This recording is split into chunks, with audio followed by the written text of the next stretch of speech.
Tonight, the presidential race heats up here in Virginia with a matchup between the independent and third party candidates for president on Virginia's ballot. And it all comes down to you live on SchezzWho, Hampton Road's top spot for politics. Via 538's polling, this historic race currently has Kamala Harris up on 6 points over Trump at 49.6 to his 42.8. Now this leaves over 7 points still to be fought for Virginia. Now that number will vary from state to state, but as we get closer to election day, the race's volatility may hinge on the electorate being able to fully appreciate their ballot in front of them. The SchezzWho Arrington Gavin podcast, third party independent debate begins right now. So good evening. I'm Conrad Schesventer, host of SchezzWho. And I am Arrington Gavin, host of the weeknight program, The Arrington Gavin Show. Excellent.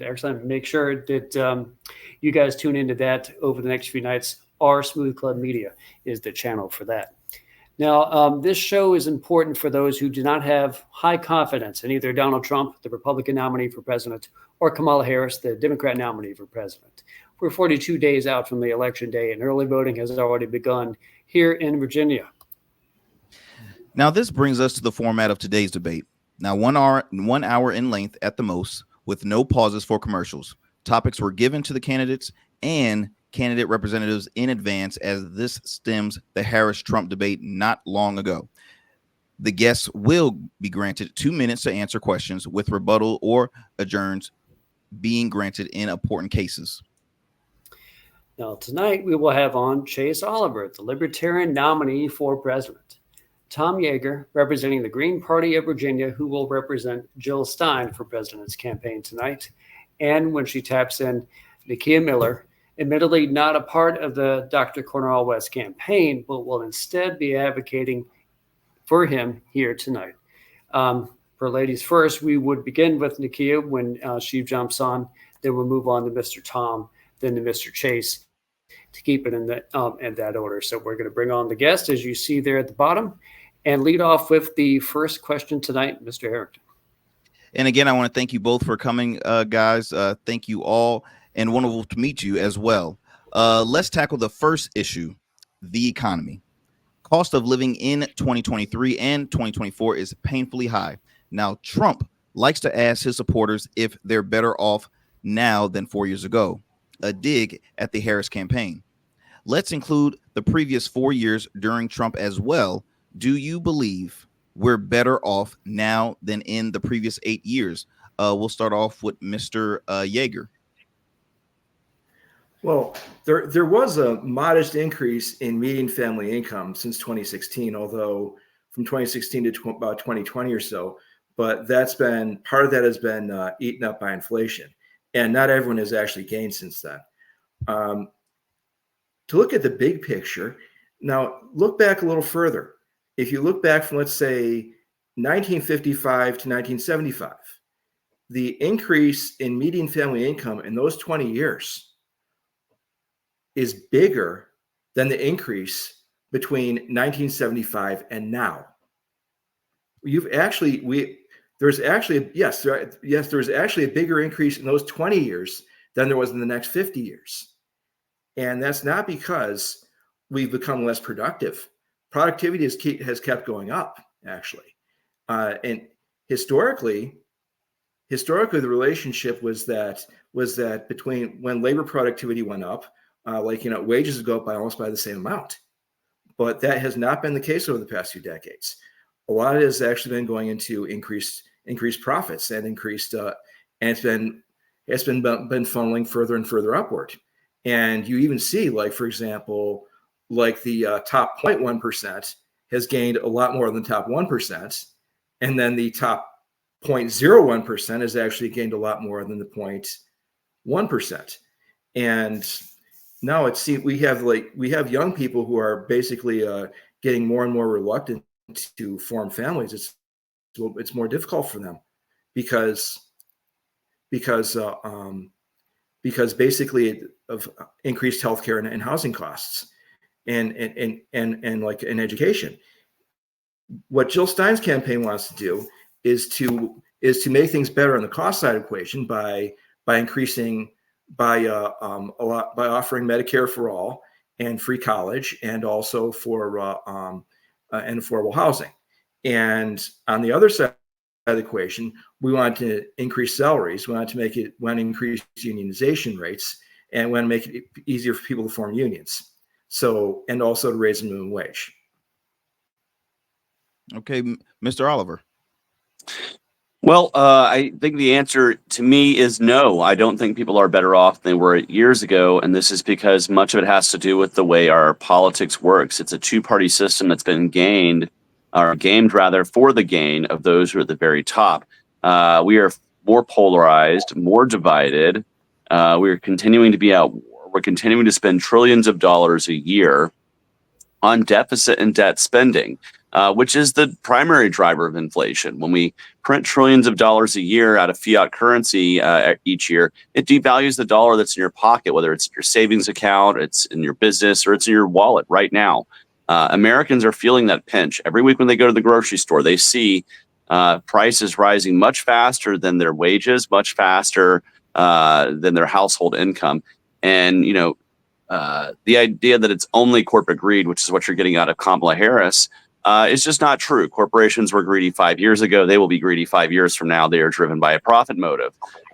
It's not like as if all of a sudden corporations were like, hey, we're going to make everything more expensive for people.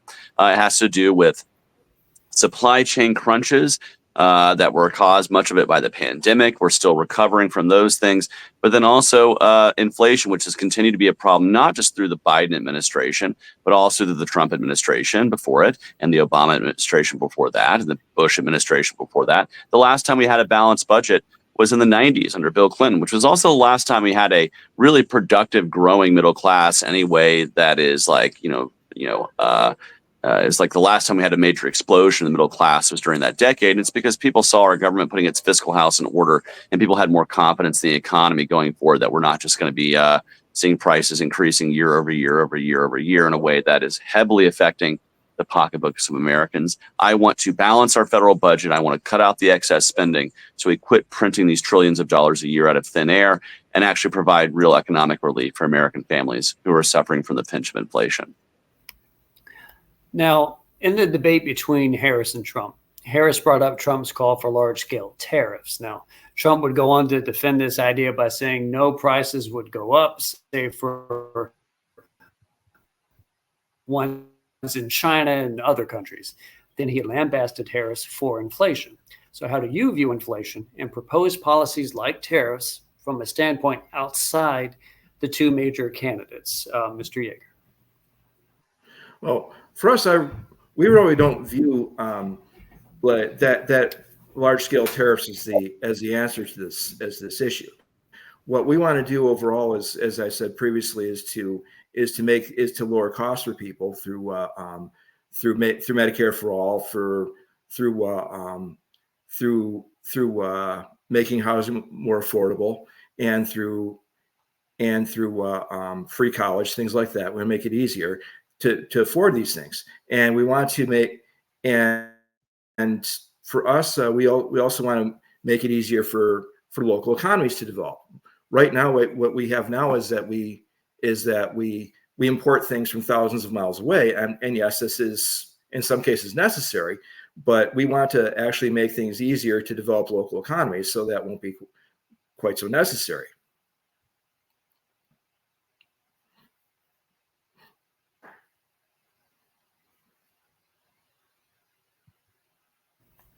On to you, Mr. Chase. Well, let me just say, as somebody who I spent years working in the maritime trading industry, moving goods from one part of the world and importing it into the United States, and then using our supply chain to bring those goods to the final marketplace where you or I would buy those goods. I see how the supply chain employs people, and I see how tariffs affect both the supply chain and those who are bringing goods into the United States, as well as consumers at the bottom line. Tariffs are a tax on consumers. China does not pay tariffs. The people who buy Chinese goods, businesses, or you as a consumer, pay the tariff. It's not punishing China, it's punishing you. It's making goods more expensive. And Donald Trump can say, oh, it won't increase prices, but that is voodoo economics. That is just not true. It does not work. And so for me, I want to see us tearing down these tariff barriers, enforcing actual free trade, and seeing the power of the marketplace and not relying on protectionism to move our economy forward, because it won't move our economy forward. It will actually stagnate our economy and make for less choices for consumers across the board. So I am somebody who will absolutely oppose these tariffs and understand that they will not be a tool that stops inflation. In fact, they will be a tool that will have prices rising, punishing particularly small businesses and individual consumers who are the lowest on the economic ladder rungs, rather. And, you know, it's not good business for the United States to be engaging in this kind of protectionism. So I would absolutely oppose it. And that comes from the standpoint of not just as a libertarian, but as somebody who's worked in the maritime trading industry and sees how many jobs are created by bringing goods into the United States through the supply chain. Thank you, gentlemen. Let's turn to abortion. Very hard discussion, really, on both ends, on multiple sides of the aisle. Trump highlights killing Roe v. Wade. He's proud of being pro-life, he says, but he flip-flops on voting for or supporting stringent bans in his state of Florida. Now, Harris says women shouldn't trust Trump on this issue, but how much should women also trust Harris? This Democrat Party has been in power both now and before with strong legislators and couldn't get past or didn't even attempt to pass national laws enshrining Roe nationally. To you both, should voters trust an independent voice like yours more? Mr. Yager? I'll say yes. Even many Democrats have made the argument that for decades, the Democratic Party has used Roe more as a fundraiser than anything else. They've attempted, they used it cynically to try to raise money and to win elections. And for decades it worked, and it worked until it didn't. And now Roe has been overturned. They were willing to basically not take any action in this. And I remember even Kamala Harris saying something to the effect that they didn't think that it would get overturned. Like, you know, the Democratic Party's leadership didn't think it would happen. Well, it was a project that has been going on since 1973. You know, it was something that conservatives started in 1973, and they worked on gradually until they won. I think that they may have thought that they were bluffing, just as they were, that this was something that they were just grifting off of pro-life voters. And they may have thought that way, but it turns out that they weren't. The Green Party believes in codifying Roe v. Wade. We take a strong stance in that. We do not. This is not something that we would use as a fundraising opportunity. We simply believe that it should be codified because it's the right thing to do, and we believe that abortion bans. I mean, we understand that some people believe in them for sincere and well-intentioned reasons. But they do more harm than good, and they end up being a much greater infringement on civil liberties than some people had originally thought they would. Mr. Oliver? Mr. Shea. Yeah, so I am pro-choice, and libertarians pretty much across the board are by and large pro make your own choice, so long as you're not harming anybody else. And we do believe in the most local governance, which is your own self-governance and bodily autonomy, which are paramount to liberty. And so if I were president of the United States and a bill to codify Roe v. Wade and Casey into law were to cross my desk, I would absolutely sign it. I would support that standard as well as the viability standard and having a doctor's say so post viability for the health or life of the mother. I think that's where most Americans are. I'm a libertarian. I don't support taxpayer funding of abortion. Obviously, I don't support taxpayer funding of a lot of things. I'm a libertarian. But I think there's also things we can actually do with the pro-life community to create less abortions in this country. We can make birth control over the counter so more people can access contraception more easily and more readily, so there's no unwanted pregnancy to begin with. We can reduce the red tape and regulation around adoption, so more people can become surrogate or become adoptive parents, and more people can choose surrogacy as opposed to an abortion if that's where their conscience is, and if that's what they would like to do. But ultimately, we want to leave that decision in the hands of the individuals themselves and their own bodily autonomy and their own decision making. And I'm somebody who thinks that I would not want a doctor's office rather to be invaded. That most private decision making that's between an individual, their partner, perhaps their own conscience, their God, and of course in consultation with their doctor. I just don't want to put the government in there. I think there's not really any room for them to be invading that very personal space, that very personal decision making. And so, as a libertarian and as the candidate for president of the United States, you can rest assured that I'm not going to be playing political football with this. I would pass it as soon as I could. And I think right now we're especially seeing some very giant hypocrisy out of the hands of Donald Trump, who went to the March for Life and claimed he would be the greatest pro-life president. But now, because it's not politically expedient anymore, and he's seen that the voters are rejecting abortion restrictions, is now all of a sudden, well, I want more weeks, I want this, I want that. Oh, everybody wanted it to go to the states. That's not true. Most people want a federal standard for abortion rights, and I would support that as president of the United States. Now, speaking on this particular issue and the role of the federal government and states and even possible local governments here, they kind of bickered on bans during the debate. Harris and Trump did, but on the role of reproductive rights and the national government and how it supersedes state and local governments. Mr. Yager, starting with you, how should the national government actually act on this? What do you see the role is? Well, basically, I see our role as codifying Roe v. Wade. It's very simple. It's very straightforward, and I don't really see us as having much of a role for the federal government beyond that, except in situations perhaps where states are not actually complying with Roe being codified. Then there would be a role for the government to actually prevent in actually enforcing the codification. We should also actually have consistent health standards so that abortions are safe. As safe as possible. We want to actually have the best and consistent health standards, and that is possible. Yeah. So, with regards to most things as a libertarian, I like to take things to the most local government possible, unless the Constitution prescribes that as something that's a responsibility of the federal government. I do believe abortion falls into the right to privacy. And there's a couple of amendments that kind of apply there, despite what I think the Supreme Court has said. I think really clearly the right to privacy exists in medical privacy, and that exists in the private decision-making you have. Which is why abortion should be legal at the federal level. It's not something that should be from a state-to-state basis, in my opinion. That being said, much of what the federal government does today, they shouldn't be doing, because those powers are enumerated to the states or to local governments or to individuals.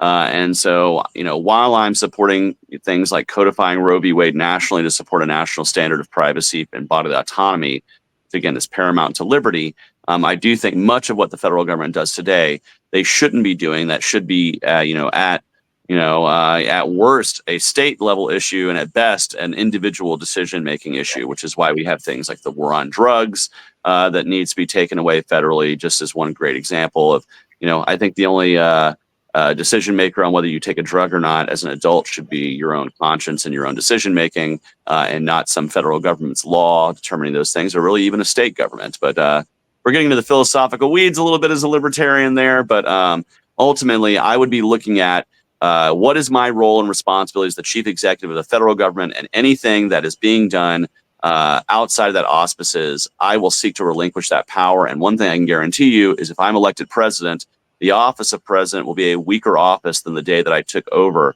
as president, because there's a lot of power currently residing in the White House that needs to be relinquished back to the states or back to the legislature to provide their proper role in our federal government. All right, Mr. Arrington. Thank you, Conrad.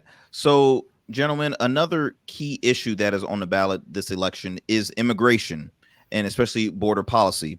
Now, this topic is quite important to both Harris and Trump, but they both seem to be running hard towards the image of border strength. Trump cuts his teeth on anti-immigrant rhetoric and a wall with deportation.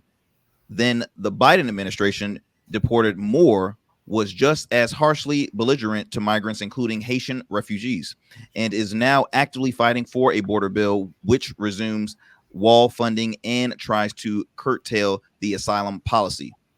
Now, Trump wants to round up and deport 21 million people, which naturally won't all be illegal immigrants. Why this harsh tone? And why even allow the slightest negative rhetoric on people wanting to live here in this great country?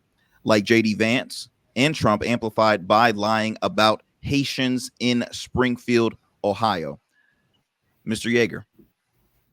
Mr. Yager.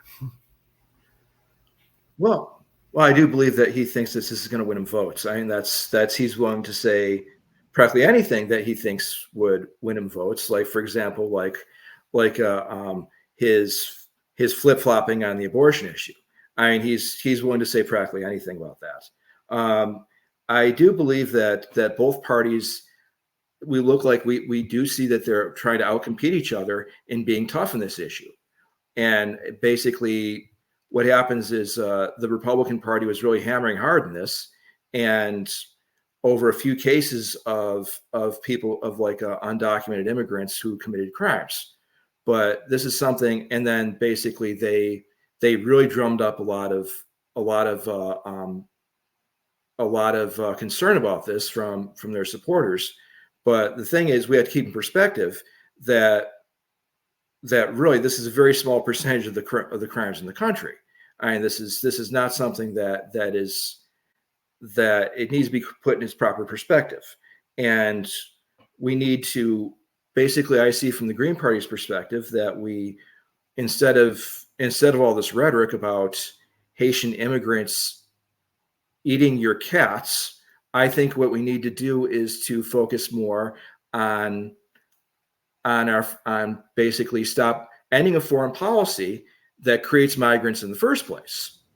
Many people are coming to the U.S. because of all the wars the perpetual wars that we fight abroad, and then like millions of Syrians and Iraqis were displaced by our wars, but in the Middle East. And I do want to say that Jill Stein actually owns a cat, so I really don't think that cats would be in any danger under her administration. Mr. Check. First thing that I want to definitely get across is that immigrants are good for this country, which is something you're not hearing from the Trump administration or from the Trump campaign. You're not really hearing it from the Biden administration, who's tacking to the right, trying to follow suit with the Trump administration on immigration. Immigrants provide jobs, they build businesses, they create and add to the economic pie, and that is a good thing. Immigrants, on average, both legal and undocumented, commit less crime than native-born Americans. So if you want to make your communities safer, invite immigrants to live among you because they commit less crime on average. We're actually near historic crime lows. This idea of a migrant crime wave out of Donald Trump is created out of whole cloth xenophobia, the same thing that's causing him to go on a debate stage and saying that they're eating dogs and cats in Springfield, Ohio. Let's be real, they're not. And I'm looking forward to actually traveling to Springfield, Ohio to meet with the Haitian community very soon to actually show them that there are compassionate people who believe in the power of immigration, who believe in the contributions of immigration. And the Libertarian Party is one such party. We believe in the free movement of labor, capital, goods, people, whatever, across those arbitrary borders and letting the marketplace determine where labor is needed, where people need to go, where the opportunities are, and not centrally planning that out through some complicated, costly, overly abusive and intrusive immigration program that puts people in misery at our southern border. And I've traveled there 3 times now. I've seen the facilities where people are being housed. I've seen the conditions in which people have to live as they wait for their amnesty day in court. We need to streamline this process with a 21st century Ellis Island that asks people to come through a port of entry, declare who they are, do a quick background and medical check, and then let them come on in with documentation to work. That way, they're no longer in danger of driving down American wages. They're competing in a level playing field. They're bringing communities out of the shadows, and we're not going to spend trillions of dollars invading people's privacy, their civil liberties, to deport millions and millions of people who shouldn't be deported, who contribute to the American public, who contribute to the American economy I will fight for immigrants, and I look forward to being a voice for them as a candidate for president, unlike the president of the United States, unlike his vice president who's running for president, and unlike the former president who is a xenophobic commander-in-chief and will do everything he can to denigrate the good, hardworking immigrants in this country.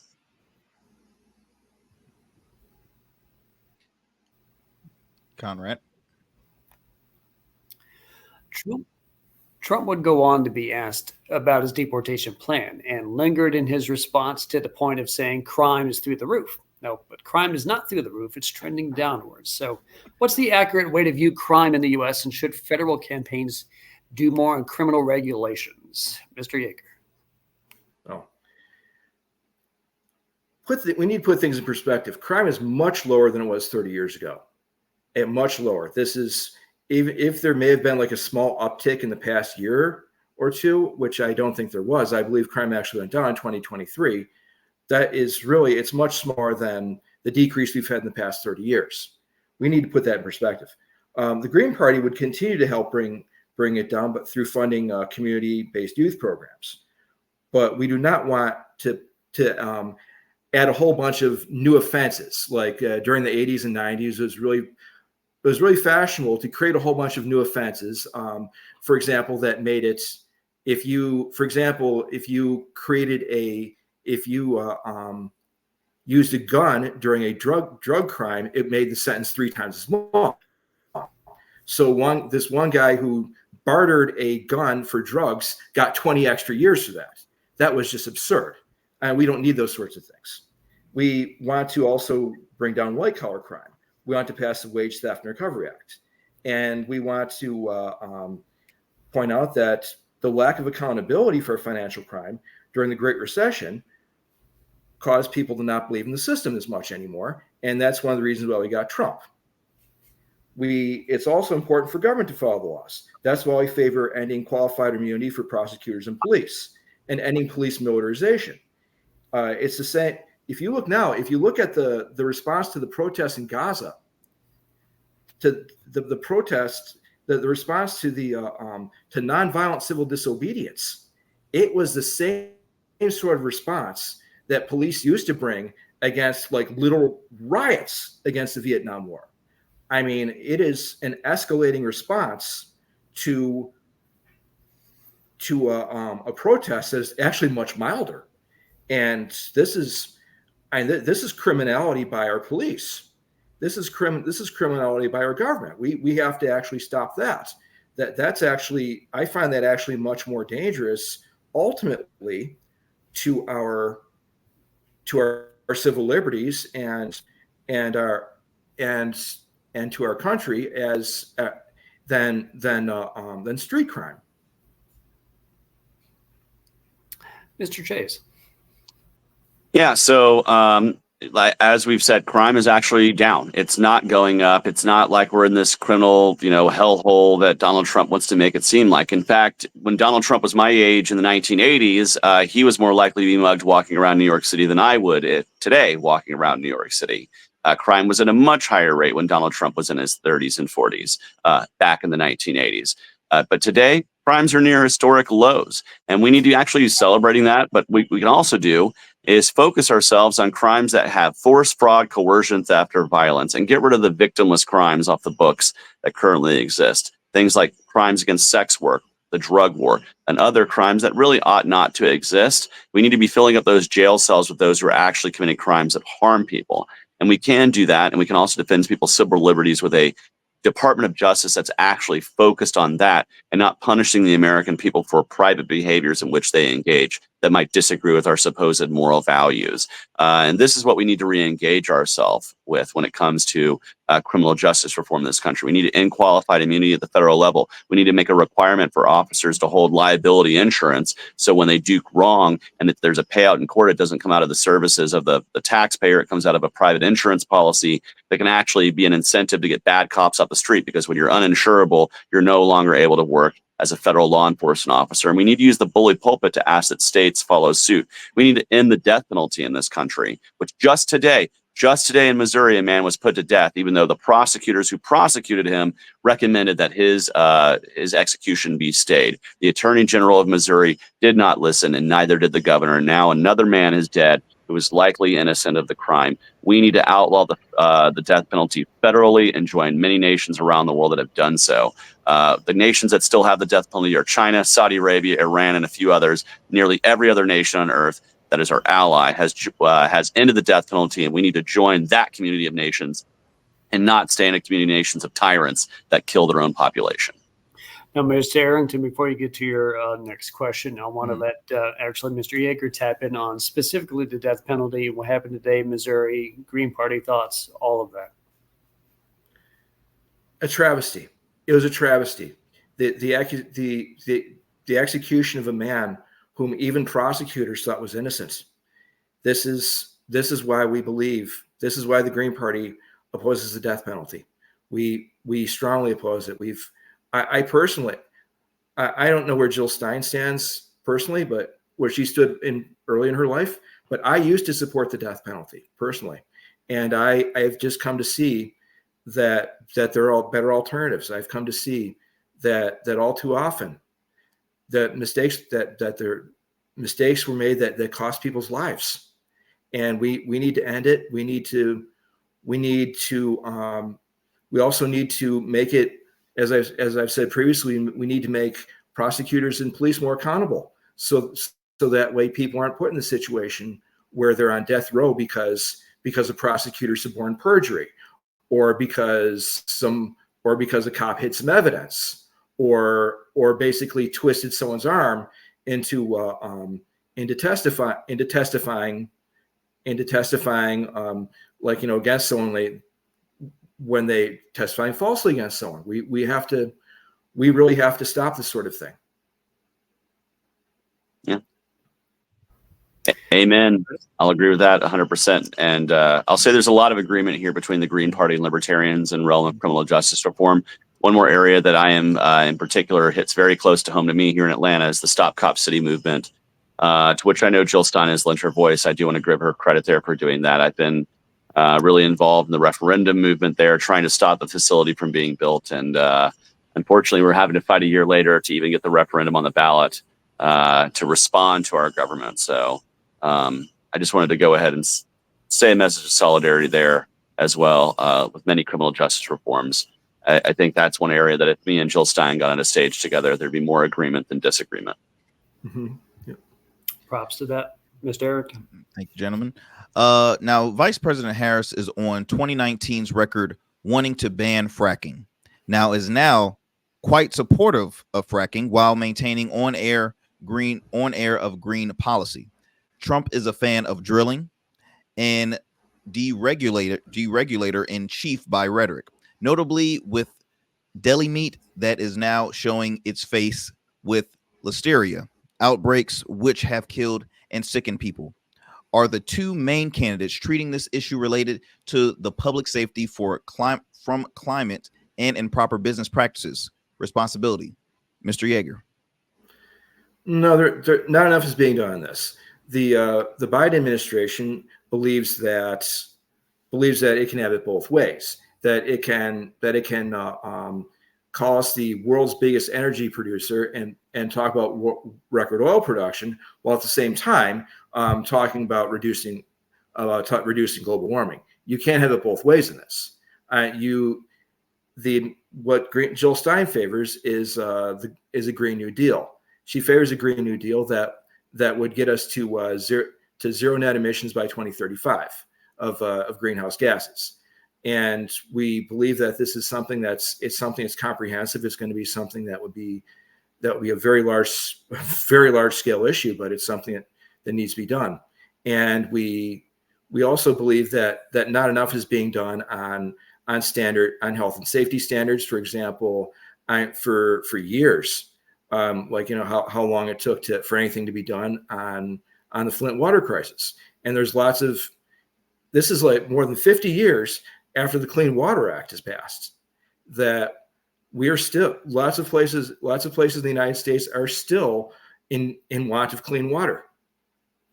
And it's something that it's something that the government has really fallen short of its promise on. And we do believe that more needs to be done on safety standards as well, including, and when you look at OSHA, for example, there are far too few inspectors to actually cover even like a small fraction of the businesses to inspect for safety reasons. That's something that we need to do much more about. Mr. Oliver? So when it comes to global warming, first and foremost, if we want to reduce the carbon emissions in the United States, we need to look at the greatest polluter in the United States, which is the United States military and the military-industrial complex. Reducing a lot of Pentagon spending will take a lot of carbon out of the air. But when it comes to energy production, we need to stop subsidizing all forms of energy. The greatest form of energy we do subsidize right now is coal, oil, and natural gas, carbon-based energies. And we do this while also hamstringing and over-regulating the nuclear marketplace. I say deregulate energy and ultimately desubsidize energy and let them truly compete in a free market. Now, I'm not going to tell you which one's going to win, but I can predict to you that nuclear is going to have the largest impact in terms of getting carbon off of the table. It is relatively clean. Any waste that's produced can be stored and moved around and dealt with as opposed to carbon with expensive carbon capturing technology that often takes a lot of energy to even run those technologies. It requires less land footprint than, say, solar or wind power and can produce great amounts of power. And today's modern plants using thorium salt reactors can actually reuse previous waste to generate energy. And there are new nuclear power plants that are much smaller in terms of the land scale used that can be powering small cities and towns up to 50 or 60,000 people, one of these much smaller nuclear power plants. But ultimately, I think the solution to the climate crisis is not going to be centrally planned from government. It's going to be when we unleash the free market and the innovation of people to basically innovate our way out of carbon-based fuels, which is why I think we need to untie the hands of nuclear energy. When it comes to things like food and other safety and efficacy programs, one of the things that I think is tying the hands of people the most is tort caps on punishing those who would pollute or poison our food systems or other things, because the government has basically regulated itself to create tort caps that are, by the way, recommended by the lobbyists for these large chemical and large food companies, because they know that's only a slap on the wrist to them. What we want to do is remove these tort caps so that way citizens can sue these companies in a court of law with a citizen jury who will bankrupt them for poisoning people, for poisoning our air, poisoning our water, poisoning our food supply. If we did that, we could put the worst actors out of business, reallocate their resources to honest firms that are actually going to be serving the American people and not just the bottom line interest of their shareholders, and not doing whatever they can to get away with polluting the air, the water, or our food system. Now, Trump and Harris were both asked about the Israel-Palestinian conflict. The humanitarian crisis of our time will hit a year long on October 7th. The failure of American power to stop this crisis is pretty glaring, but it's set aside the fact we're arming and funding the side creating the crisis. Harris has a softer tone than Donald Trump, but should voters trust either one of them to preserve human rights in the region? And we'll begin with Mr. Yager. No. Kamala Harris is part of an administration that for a year has had the tools had the power to stop Israel's war crimes in Gaza, and has refused to use them. I mean, it's not that it can't use them; it won't use them. We found that over the years, when the U.S. actually threatens to cut weapons off to Israel, then they really stop with what they're doing. For example, Reagan used it during the 1980s in Beirut, when bombing there became indiscriminate by the Israelis. But the U.S. does not want to do that. The Biden administration doesn't want to, nor does Congress. And they're actually violating the law in order to keep weapons flowing to Israel. Recently, there's a news item that came out that showed that the State Department, or a couple of agencies in the government, concluded that Israel was blocking humanitarian aid, blocking our humanitarian aid. And it is against the law for us to keep funding countries that are doing so. But Blinken and the other higher ups in the government decided that they weren't going to hold Israel accountable for that. That this is lawlessness. Our own government is ignoring its own laws for the benefit of a foreign country. This is lawlessness, and we've basically torn down the entirety of international law on behalf of Israel. We've said that Israel can basically violate whatever international law it wants, while saying that Russian war crimes are war crimes. If we use the standards that we apply to Israel, we would simply ask Putin to investigate himself for Russian war crimes. But we don't do that.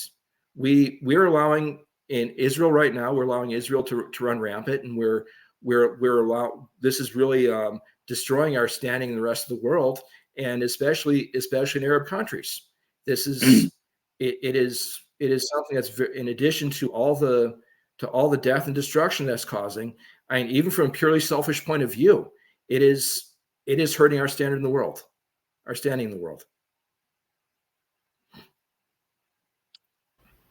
Yeah, I think, first and foremost, we in the Libertarian Party advocate removing military aid from all over the world. Israel is no different. But if we look at October 7th, right, October 7th was a horrible day for the people of Israel. And I think if that had happened in our country, we would be expecting our government to have some sort of response. But the response which Israel has taken, that has killed tens of thousands of innocent people, destroyed billions of dollars of infrastructure, displaced hundreds of thousands of people from their homes in Gaza, created misery for the entire population there, is so heavy-handed in its response that it's actually making it more dangerous for the average Israeli, because it's inflaming tensions around the Arab world. It's losing goodwill for the Israeli people because of the actions that have been taken by the Netanyahu government. This is making it less safe to be the average Israeli. They should have had a much more surgical response to answer to the attacks that happened on October the 7th. And that would have actually created more goodwill around the world and showing that Israel can restrain itself.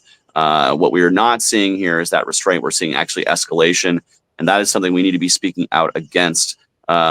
We do not want to see an escalation in the Middle East. We want to see a removal of militarism in the area. We want to see a push for peace. But sadly, it's going to take, I fear, a removal of the Netanyahu government. It's going to take the Israeli people replacing their government to find a government that's more interested in peace than war, more interested in love than blood.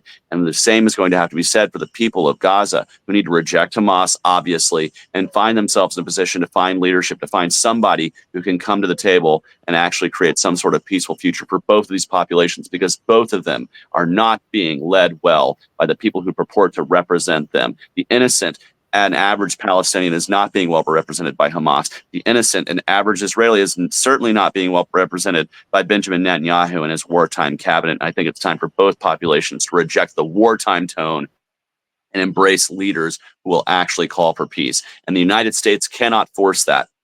We cannot lay a heavy hand on this, because when we do, it's seen as putting a thumb on the scale. It's seen as colonialism and intervention into this population. We need to be taking hands off here and allowing these people to come together. Yes, we want to see the release of the hostages. Yes, we want to see a ceasefire, but we also want to see a stopping of airstrikes that could be blowing up the very place where these hostages are, that could be doing harm to those hostages. We want to see a true peace plan moving forward, and neither Donald Trump nor Kamala Harris has the spine to actually fight for these things. Instead, they capitulate and they give blind trust, and they throw out jargon to support militarism, death, and destruction in the Middle East. And I think it's time for that to stop. Certainly not at the behest and not in the name of the U.S. taxpayer and the U.S. citizens. Mr. Now, Ukraine hasn't been pushed off the back burner either. The U.S. has invested large sums into Ukraine and surrounding NATO countries to blunt Russian belligerence. Is there an end in sight, Mr. Yager? Well, first of all, I want to say that in spite of everything that's been said about Jill Stein, she does believe that Putin is a war criminal. She has stated that, and she stated that a couple of times. But however, that does not mean that what we're doing now is the right answer.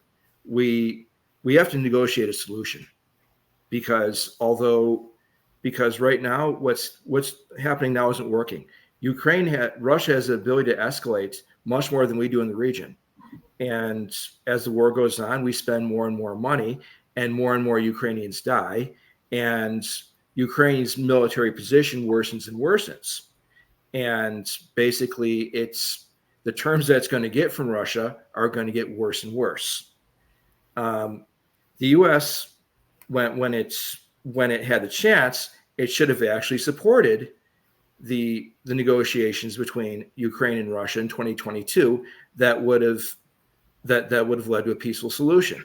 It would have actually gotten Russian troops out of most of Ukraine in return for Ukrainian neutrality, which is probably the best solution that we're going to get, because Ukrainian membership in NATO is a red line to the Russians. We have red lines ourselves. Our government has red lines. We have to accept that other countries have them too. And we have other countries that are powerful will have them. We simply actually we actually have to accept that the U.S. actually has limitations on its power. We won't be able to force Ukraine into NATO. And even if we did, it would come at an extremely high cost to Ukraine. I mean, our government really seems to be interested in fighting to the last Ukrainian to make some sort of point, but that's not what we should be doing. We really need to get a negotiated solution to this, because right now what we're doing right now is not working, and we cannot have the entire world as our sphere of influence. It doesn't work. It's not possible. We have to accept limitations in our power, and we need to negotiate, even though we may not like Putin. Mr. Oliver. Yeah, so I think, certainly we've already given hundreds of billions of dollars worth of military aid to Ukraine. I think if there's any more military aid that needs to be going to that country, it shouldn't be coming out of the United States. Western Europe should, who is the most directly threatened by Putin moving westward, should really be taking the lead there. What the United States needs to be doing is demonstrating a different kind of policy towards Ukraine, one that's based in humanitarianism and getting innocent people out of the war zone. We need to be allowing for sponsorship of refugees to come to the United States to get as many innocent Ukrainians out of the field of fire as quickly as possible, to allow them to stay here and settle until the war has ended. And then we also need to be making the same offer to any Russian conscript who's being forced to fight in Putin's army against their will as a conscript, a forced conscript. We need to be allowing them to lay down their arms, declare amnesty, and allow them the offer of amnesty to come to the United States. What this will do is it will demoralize the Russian front lines. It will have many people escaping from Putin's tyranny and forced conscription, which I believe conscription is slavery with a gun. I don't support the draft here in the United States for the exact same reason. But I think if we do those two measures, we can weaken the resolve of the front line of the Russian military, create conditions that will be more likely to seeing suing for peace, while also getting as many innocent Ukrainians out of the war zone as possible. Again, if the Western European nations want to take the lead on arming militarily, they need to do that as we exit ourselves from NATO. I don't think we need to be entangling ourselves in foreign alliances that necessitate us getting involved in military conflicts halfway around the world when they're not in the national security interests of the United States. Which is why my policy, again, of non-interventionism is consistent as a libertarian, even though I'm happy to call out the atrocities of Vladimir Putin. I'm glad to say that not glad to say, I'm able to say he's an authoritarian, tyrant, disgusting war criminal, just as our government is full of war criminals, as the Israeli government is full of war criminals, as the Palestinians being represented by Hamas are committing war crimes. Every major head of state around the world in one way or another has committed crimes against its own people. This is why I oppose the state, and I'm a libertarian. I support individualism and freedom from the state, because I don't like war crimes being done in my name. I don't think Ukrainians like it being done in their name. Russians don't like it being done in their name, and so on and so forth. So let's fight for a better foreign policy that's rooted in peace and diplomacy. All right, for the sake of time, I want to see if we can condense our next couple answers down from 2 minutes down to one. We only got about 2 questions left. Trump was asked if it were prudent to weigh in on racial identities of his opponent. Harris would respond in saying it's sad Trump tries to divide people. But on these issues, are both the Republican and Democrat parties actually doing the right things with enough qualities to end racial division and inequity in this nation? We begin with Mr. Yager. No, the rhetoric about immigration is bad enough, and there's yes, especially Trump, but also the Democratic Party with trying to outdo each other with this being tough on immigration is actually stirring up racial divisions. It's not good for our country. It's making things worse. And I also like to add that the Democrats and Republicans are, although Islamophobia and anti-Semitism are equally abhorrent, both the Democrats and Republicans seem to be actually treating Islamophobia as much worse than anti-Semitism. And there's very little that's being, no, I'm sorry, the other way around. I'm sorry. There seems to be very little done against Islamophobia and much more done against anti-Semitism, even though both are equally abhorrent. I mean, it's something, and I do believe that this is not good for the country. I mean, like, you see Congress taking also purely one-sided denunciations of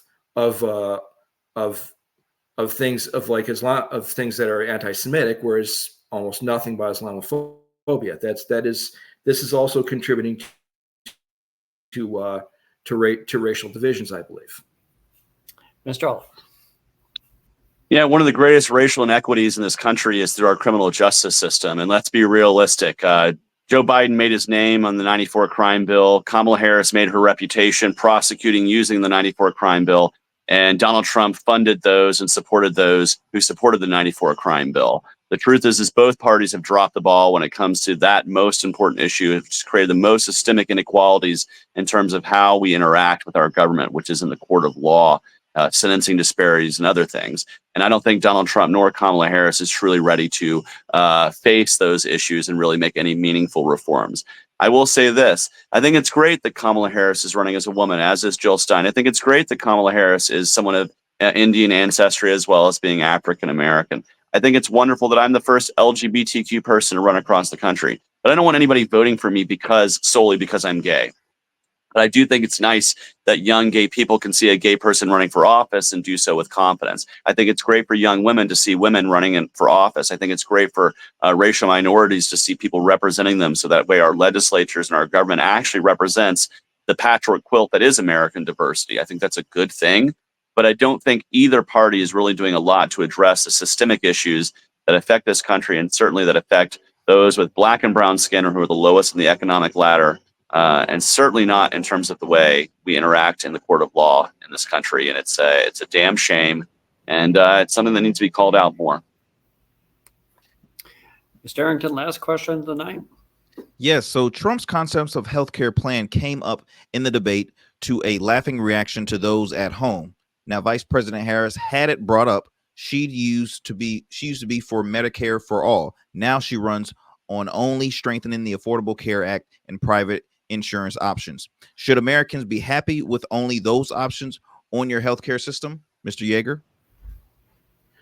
No, we favor Medicare for all. There's still 27 million uninsured in the country, and there's tens of millions more who are actually underinsured, who have trouble using their insurance because their deductible and their copays are so high. We see that other countries are spending a lot less on healthcare than we do and are getting better outcomes in terms of life expectancy, for example. That's something that we really think that this is the best way to move forward with this. It would actually be better ultimately for consumers who would reduce some serious inefficiencies in the economy, because there's actually some things there are actually a lot of loss from insurance companies, which are simply dead weight losses. These aren't something that accrue to businesses rather than consumers. This is simply things that are lost, period, like through inefficiency, like what happens with monopolies. Mr. Oliver. Yeah, so I do not favor Medicare for all plan as a libertarian. I think you'd be surprised if I did as a libertarian. But one of the things I do support is not just having a concept of a plan, but actually having concrete proposals that we think can lower the cost and impact of healthcare on people across the board. Removing the cap on health savings accounts, which currently capped around $4,000 for an individual, even though the average individual spends about $13,500 on healthcare each year. Remove the cap altogether, so that way any healthcare spending you're doing is free from taxation, removing the Uncle Sam impact on your healthcare spending. Allow people to buy health insurance across state lines. So there's actually more competition in the marketplace to drive down those costs. Allow us to buy drugs over international boundaries. That way we can actually bring the cost of drugs down and more in line with where it is in Canada and Europe, as opposed to the artificially bloated cost of drugs here in the United States, because we allow basically insurance companies to pick up that tab. And then, of course, it trickles right down into our premiums, making things more expensive across the board. In the process of patent evergreening, which allows things like insulin to stop having generics come on board, which would drastically lower the cost of drugs for many people. And also, let's support competition to the traditional employer-based health insurance model, things like direct primary care models paired with catastrophic insurance that can compete in the marketplace. And let's try to remove people from the health insurance marketplace based on your employer. Let's base it on regional pools as opposed to being stuck in your job. Allow that health insurance to travel with you from job to job, so you're not trapped in a job that you don't actually like because you have a good healthcare plan there. And so I think those are things we can do that will lower the cost of healthcare across the board, that don't involve a government takeover of healthcare. I recognize the Greens will definitely disagree with me on that one, but certainly I have much more than a concept of a plan. Libertarians have actual plans that we would like to see initiated. All right. To the best of our ability, let's give ourselves some closing statements, beginning with Mr. Yager, right around a minute if we can, for our respective campaigns. All righty. Okay. Jill Stein stands for she wants to stop funding the forever wars abroad, restoring our civil liberties at home through ending unconstitutional mass surveillance like the Patriot Act. She wants to stop insurance companies ripping us off by giving a single payer. She wants to confront the ecological crisis that would, by passing a Green New Deal that will bring us good jobs across the country. And this is probably Jill's last rodeo, but voting for her is only the first step. Every vote for her helps build a stronger party, a stronger alternative to the duopoly. In some states like Kentucky and Texas, getting even 2% for her would actually get us a ballot line, so we can run more down ticket candidates. Basically, vote for Jill, and then after the election, join the Green Party. Help us so that way we can elect more candidates at all levels of government and take our country back from the Uniparty. Mr. Chase. Yeah, thank you for having me on here. It was a great discussion to be had. I appreciate Tom coming on to represent Jill Stein. My name is Chase Oliver. I am the Libertarian candidate for President of the United States. I'll be on the ballot in 47 states and a write-in candidate in the other 3. Luckily, Chase Oliver is not a very difficult name to spell. So no matter where you live in this country, you can cast your ballot for the Libertarian candidate for President of the United States. I want to fight for each and every person's individual right to make their own destiny, to not rely on the government deciding for them what they can do, what they cannot do. And if you're living your life in peace, it's simple. Your life is your life. Your body is your body. Your business is your business. And your property is your property. It's not mine, and it's not the federal government's to make a decision for. And as long as you're living that life in peace, we believe in the most local governance, your own self-governance to decide for yourself how to live your life, how to express yourself, and the manner in which you choose to engage in this world. We believe in the power of the free market. We believe in the trillions of individual decisions of individual Americans is far more powerful than the decisions made by 435 members of Congress or that person who sits in the White House. Go to votechaseoliver.com to learn more about the campaign. And again, thank you for this opportunity. Yes, and I thank you both for joining us today. Conrad, thank you again, my friend, Mr. Tom Yager of the Virginia Green Party, as well as Mr. Chase Oliver, who is the Libertarian presidential nominee. As you mentioned, he has his platform on there. I truly appreciate you both taking the time out your busy schedule to join us for a great conversation. Please be sure to continue to tune into SchezzWho, YouTube political show weekly on YouTube, as well as my program, the Arrington Gavin Show, weeknights at 11 p.m. on WDJY 99.1 FM Straight Talk, as well as on podcast platforms, all podcast platforms, and Rumble and YouTube. Again, y'all take care. Make sure you are registered to vote. Conrad, this is your program. Would you love to end it all for us? I'd like to thank all 3 gentlemen for coming on tonight, giving us the reasons for running for president. And Mr. Arrington, thank you for co-hosting with me. I want those who are watching tonight to get ready and stay tuned for our next week's worth the program, because we're going to have a program about why vote for Kamala Harris and also why vote for Donald Trump. Stay tuned for that. You guys all have a great night. All right, thanks a lot, Conrad.